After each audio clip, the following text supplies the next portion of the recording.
We'd like to welcome each and every individual to Voices of Integrity podcast for marriages. And today's going to be an interesting one. Go ahead, Melissa. Share what you would like to accomplish in today's session. Well, apparently women are already crazy, so I think I'm okay. Are you saying women are crazy? I was told that it's perfectly normal by you yourself. I was told that it's perfectly normal that that women go crazy and can be a supportive wife at the same time. Okay. So,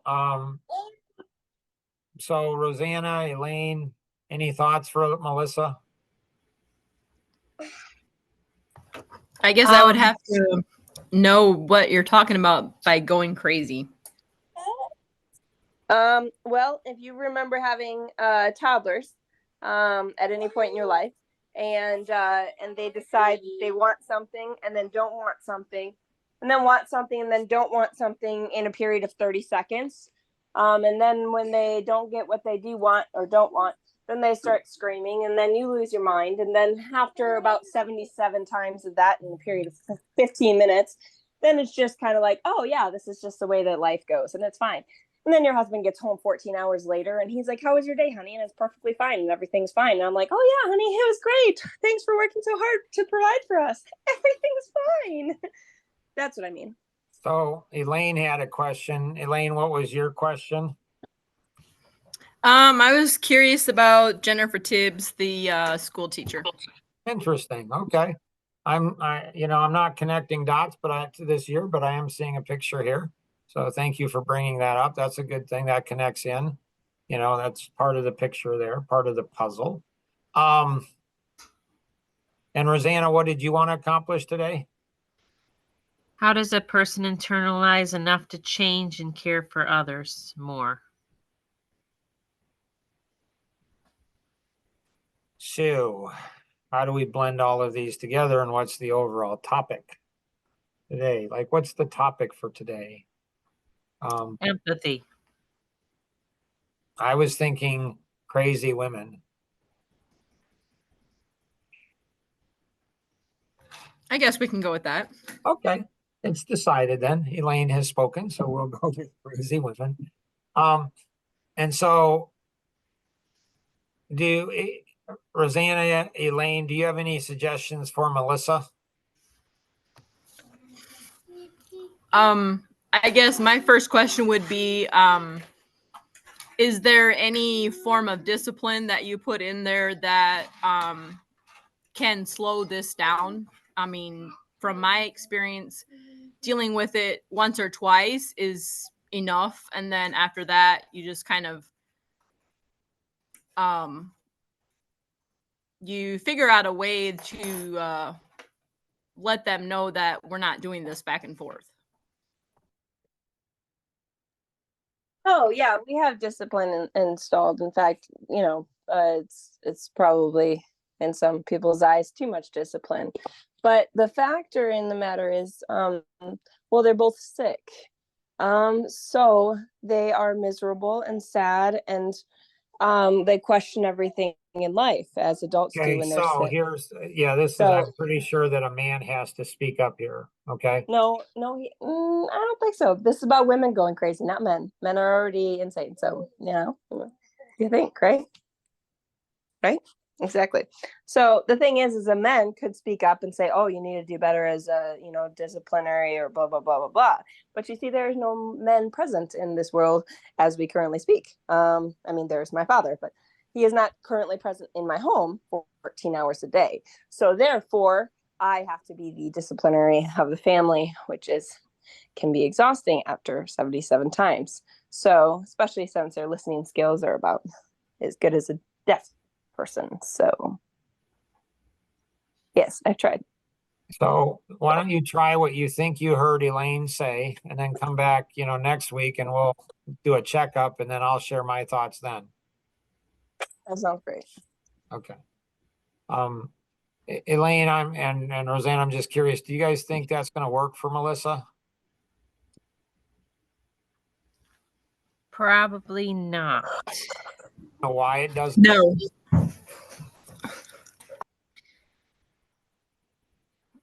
Well, probably because the idea of it's okay when you're sick to do something bad, but not when you're feeling well. It's okay when you're tired to do something bad, but not when you're not tired. And so there's this Well, that's the thing. Isn't there a difference between doing something bad and doing something repetitive? Like whining. Like whining is not actually a sin. If they don't know how to talk any other way, it's a little bit. It's kind of hard to get mad I at them wasn't and be like, talking them whining. I was talking you whining.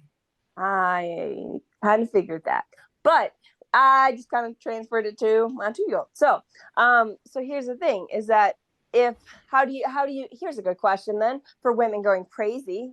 How do you define the difference between sin and children?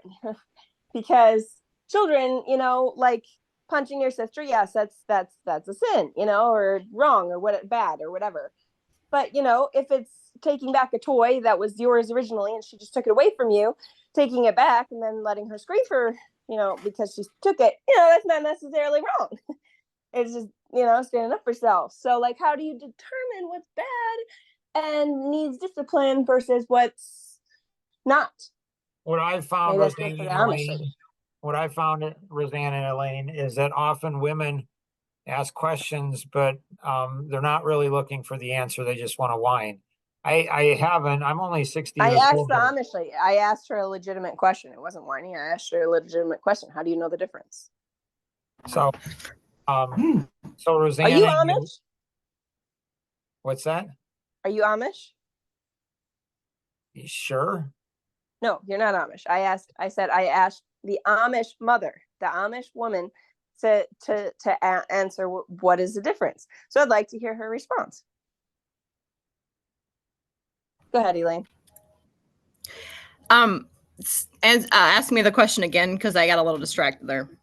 Okay, so how do you know the difference between what's a sin and what's just a toddler, like them doing things that are toddler like taking back a toy that they had originally that they took away and making a mess that is just the same mess that they made over and over? Like, how do you define a sin in the toddler world when it's not going against Jesus, like hitting your sister or And like if you're punching listening to a rebroadcast, if you're listening to this podcast and you're not Christian, it could be Muhammad, it could be anybody.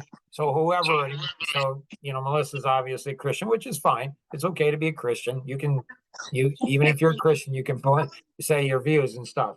And so, but don't lose track of what she's really saying. She's talking about challenges that moms have. It doesn't matter what religion you are, or if you're an atheist and you don't even believe in God. She's talking about normal things that women face with their children all over the world. This is common. This is not abnormal. So, sorry, go ahead, Elaine.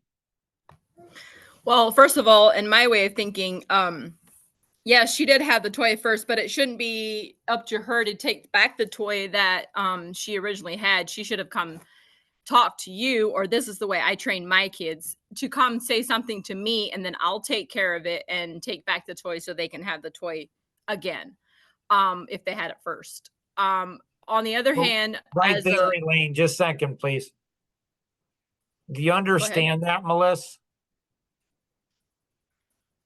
Yes and no. Okay, so Rosanna, help her internalize that if you could. it would be make sure that your children know that they're supposed to talk to you about troubles they're having, and rather than take matters into their own hands. Physically taking matters into their own hands never happens. It doesn't matter if they're sick. It doesn't matter if they're feeling bad. It doesn't matter what their feelings are. It doesn't matter about anything. These are the rules. If you make an exception once, and I mean once, in their little tiny brains, that they don't hear so much, they hear what they want to hear, and they remember what they want to remember. And if you are not consistent as a mom 100% of the time, your children will remember your inconsistency and they will hold it against you. If you give reasons for them not to do things, if there's a bunch of exceptions, Like they're not feeling good, mom's not feeling good. If somebody's not feeling good, then it's okay to do these other things. If you are not absolutely rigid in a machine with them, in my experience, you're going to face a lot of frustration. And so when Elaine says what she says, that's wisdom. And that is, I am the authority. You do not go ahead and take things back by force. You don't. And that's all. That's just a rule. You never, ever, ever do it. I don't care who had it first or second. This is what it is. So if we're not rigid or consistent, we could say consistent if that's a nicer word. You like that more. If you're not absolutely consistent with what you're doing, you're going to have a lot of issues as a mom with young kids. Does that make sense, Melissa? Do you understand what Elaine is saying? I think so. So it's really important, Rosanna, when you talk about internalization. So often, young mothers, women, young men, they think they understand. Oh, I understand what somebody's saying, and they don't. You can tell how quickly somebody responds based on internalization. If somebody says, "Oh, I get that," and ask another question, they probably didn't get it. They probably did not get it. And individuals like Elaine that have like this crazy wisdom, like it's like, oh, that's a good thing. Yeah, absolutely. Elaine and other people that have, super intelligence in specific, and everybody's got it in different areas. I'm not lifting up Elaine. I'm just saying in this particular area, very wise, very wise. So Elaine, when you do something like that, you want to pause and then you want to say, do you understand? If they say, yes, I get it, they probably didn't get it. Just like your kids, Elaine. Adults are no different. Does that make sense, Elaine? Yes. If you move on to the next point, they'll lose the first point. And that one point right there would help Melissa, like you can't even believe. Like that would be, they both sit down. It's just like, you don't have to sort out who's right, who's wrong. How do you do it? It's really simple. You get in a fight. You don't go ahead and bring mom or dad in, whoever's there. You don't bring mom or dad in. You get in a fight. You do it. Doesn't matter. I don't want to hear anything. You sit down because the rule is you don't forcibly take something from your sibling. You just don't for any reason. And so if Melissa were to invoke that one thing, that would probably solve, 20% of her problems, I'm guessing. See, there is a perspective that I think is valid in that perspective, but I also think that there's another perspective that could be looked at as well, if you constantly go to your parents for your problems, how is that building independence? How is that building conflict resolution? How is that building to where they can figure it out for themselves? What listener are you? What? How good of a listener are you? You said your girls were very pathetic listeners. Are you a good listener? Okay, I'll put it back. I don't know. Some yes, no, I Did don't you know. hear that I said force, through physical force? Yes. Okay, so as they get to a certain age, you can instruct them. You can instruct them on how to talk it through, and so physical force is always the mom or dad. If they want to talk it through and figure it out, well, then they can figure it out on their own. But physical force is always mom and dad. Hopefully you teach them when they're young to go ahead and negotiate, talk it out, go through it. So Micaiah is stronger than Elena at that, but 3 years old. She's stronger than Elena at that, but Elena is quickly catching up to her at 2. And that's going to frustrate Micaiah. Make sense? Mm-hmm. So do you want a second piece of advice from Elaine, or is one piece of advice good enough for now? Sure. I'm always open. Elaine, what was your second piece? And back to the whining thing, you'd be amazed at what you can teach them at that age and younger if you train them that they need to stop and take a breath and then talk to you as close as they can to the normal language and then you will, whatever they're asking or they're saying or whatever, you need to make sure that you listen wholeheartedly with that. Does this help, Melissa, or not so much? Yeah. So Whatever you do, when they become terrorists, and there's a family member that doesn't like when I say that my kids are terrorists, but I'll not only say my kids are terrorists, I'll say my grandkids, they're just little monsters. They're terrorists. If you ever give in to terrorism, just like in the real world, you give in, you pay ransoms to terrorists, you do what terrorists want you to do, and they will control you. So if they get what they want because they whine, because they're angry, because they're upset, if they're in their little minds, if they perceive that they're getting what they want because of misbehavior, we as parents are training them to misbehave. Attentiveness is really, really important. It's I don't know if it's frustrating or humorous to me to see young parents not be attentive to their young children. This is a fool's journey. Like, if you don't pay attention to your 2 and 3-year-old, you are training them to raise their voice. You are training them to be dramatic.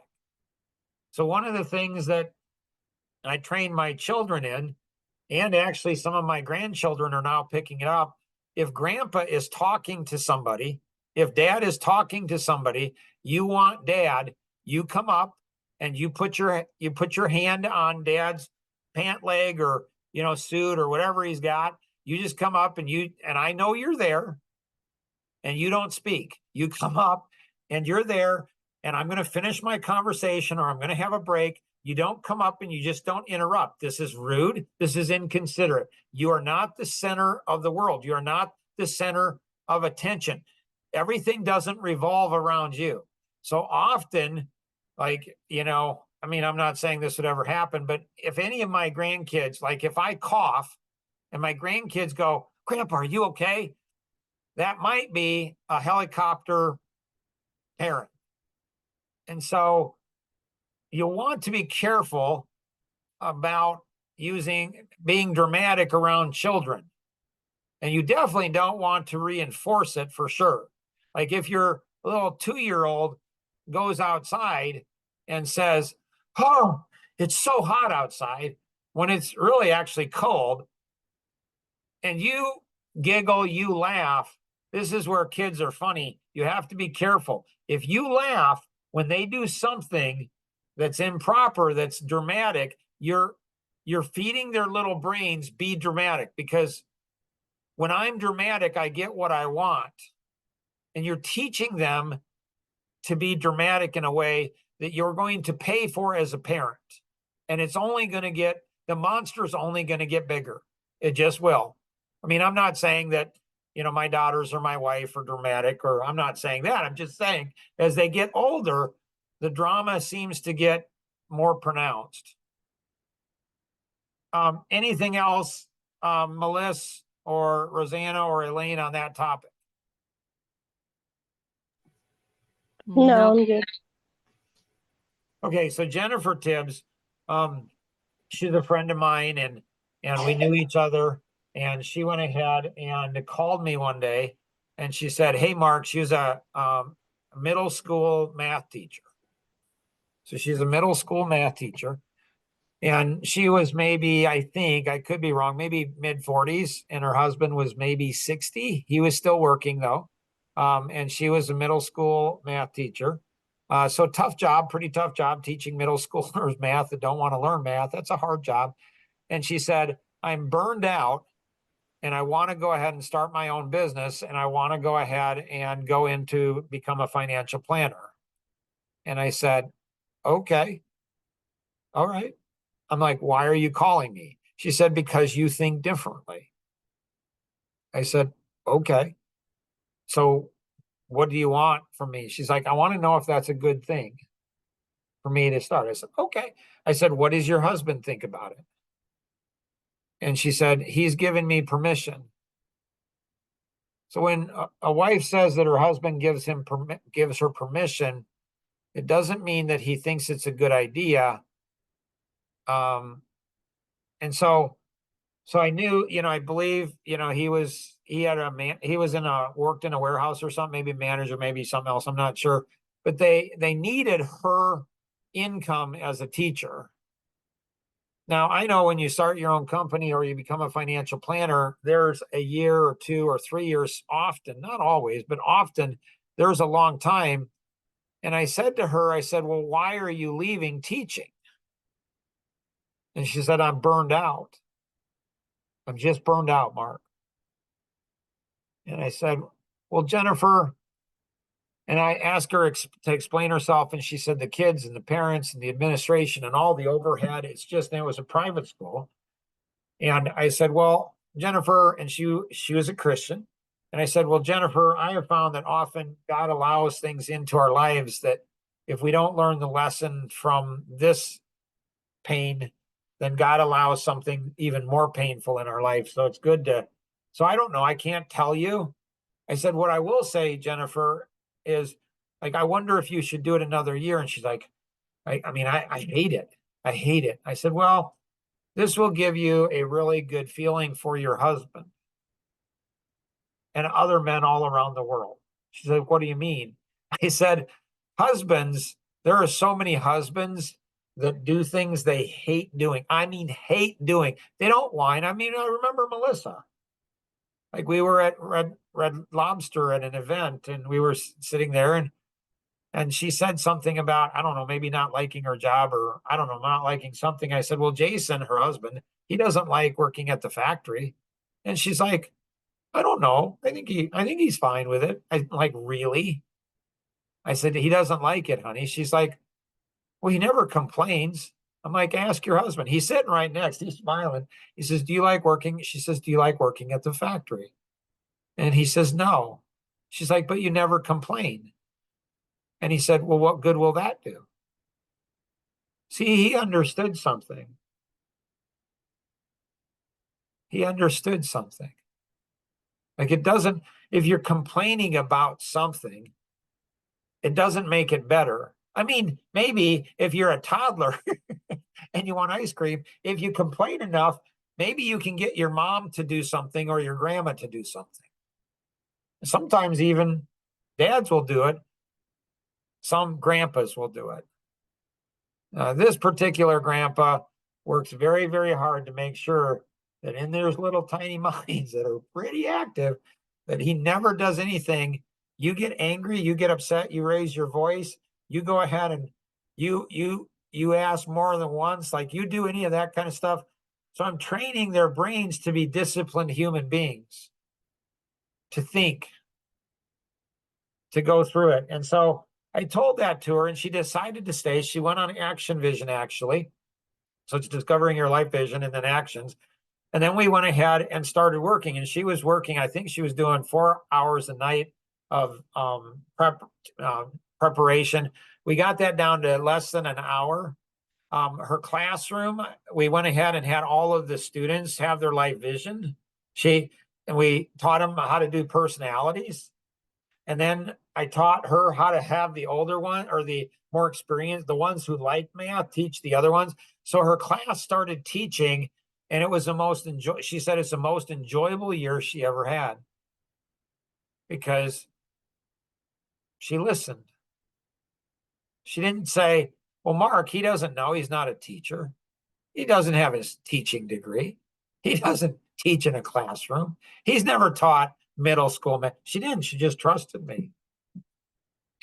She just trusted me. I had the best year ever. What was funny is her school, her students did so well, but it started getting word out in the school that the other teachers were jealous and angry with her. And a couple of the other teachers went to the principal and said, you got to do something with Jennifer. Why?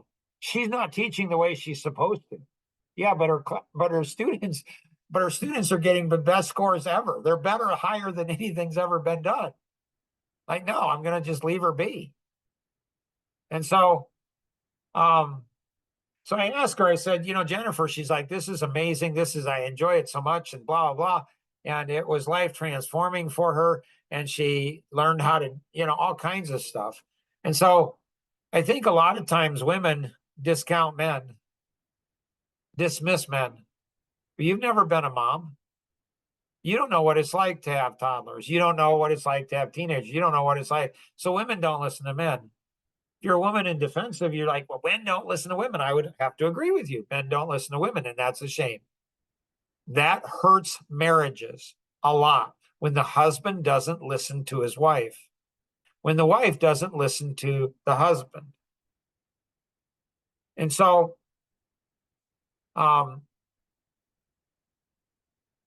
in understanding it, like, this would be a great thing. It'd be so cool to go ahead and give the girls some exercises, so Melissa is 2, 3, and 2 years old, and then she's got another one on the way. So it'd be really cool to go ahead and, through parental supervision, to have them go through and do, the different shapes. And so if Grandpa was involved, Grandpa tries to make things fun. Everything's fun for kids. Cleaning is fun. You can make things fun. Now, that's not like turning work into fun, but like, so can you go ahead and, can you do a passion circle? What are you passionate about? And so, like, if you look at it like a game, I was talking to a dad. He's middle age, he's 40-ish. And he's like, this isn't a game, Mark. I'm not playing a game. And it's like, well, if you listen to me, which he struggles with, and you learn how to go ahead, you can have serious games. So if you can learn to have fun, if you can learn to be challenged, if you can learn to have something different, if you can learn to have perspective. So it's just, you're going back and trying something different. You can just say, is it working? If it's not working, then I probably ought to change something else. I probably ought to be open. Did that answer you 3 ladies' questions for today? I think it did a very good job. Okay. So I have a question for all of you. Why are women and men so terrified? I mean, terrified. And when I say terrified, I mean terrified of spreadsheets and writing things down on what you're going to do as a husband and a wife.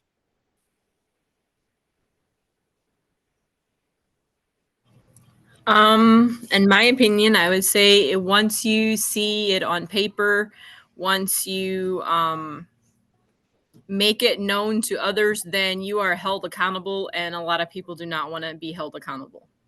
And what if a husband says, well, I'm not going to do it. And you know what? I've seen other people and it doesn't work. And, and I've tried it before and it hasn't worked either. How do you respond to something like that? Well, I would probably initially think that, yeah, it did work. And he's afraid that it will work too good, and then things don't work in his favor. So you mean like a small child? I mean, like what? Like a small child. When a child doesn't get what they want, they throw a temper tantrum, they get stubborn, they hold their breath, they do a bunch of things. And so I think what you're saying is this, adult man in his 40s is just throwing a temper tantrum. I'm not going to do it. It hasn't worked for other people. But I love my wife dearly and I care for her dearly.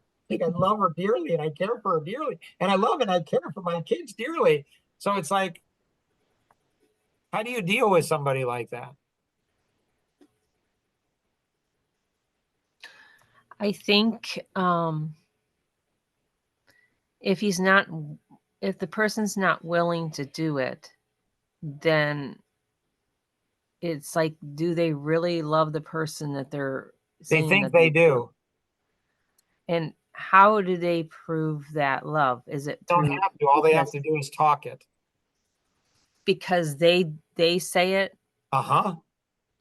Because and so they say it, it's true. the person that they are supposedly loving has no say in the matter? Right. And a matter of fact, if their wife says anything, then the husband's going to have all kinds of feelings and start shaking and getting angry, raise his voice. And I mean, he won't do it in front of anybody else. He'll just do it just in front of his wife and kids. And somehow he really believes. I mean, I really think he really, really does believe. It's like he's an imposter. And he's even studied that so well that he's got that down where it's good to be an imposter. How? Well, because if you go ahead and are an imposter, and you believe you're a good dad, eventually you'll go ahead and do all the things that good dads do because you're going to go ahead and, you're an imposter. And so it's good to be an imposter. It's like, really? That seems twisted to me. So what do you do in that situation?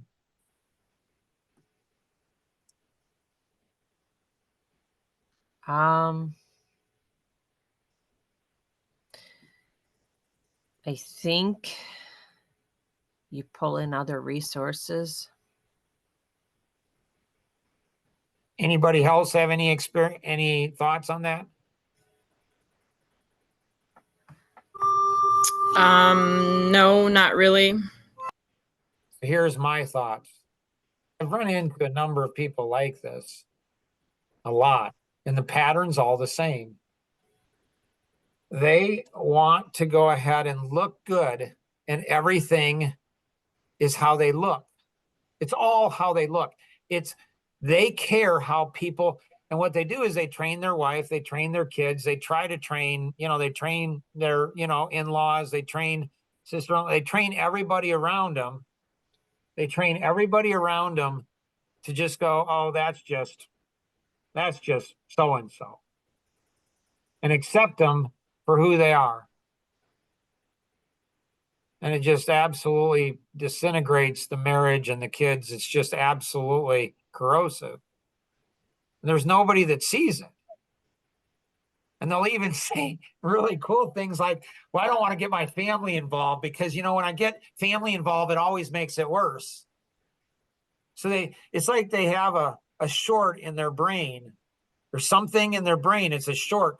There's all like it's a protection of their ego. I want to think I'm a good dad. I want to think I'm a good father. I want to think I'm a good husband. I want to think I'm a good son-in-law. I want to think I'm a good brother-in-law. I want to think all of these things.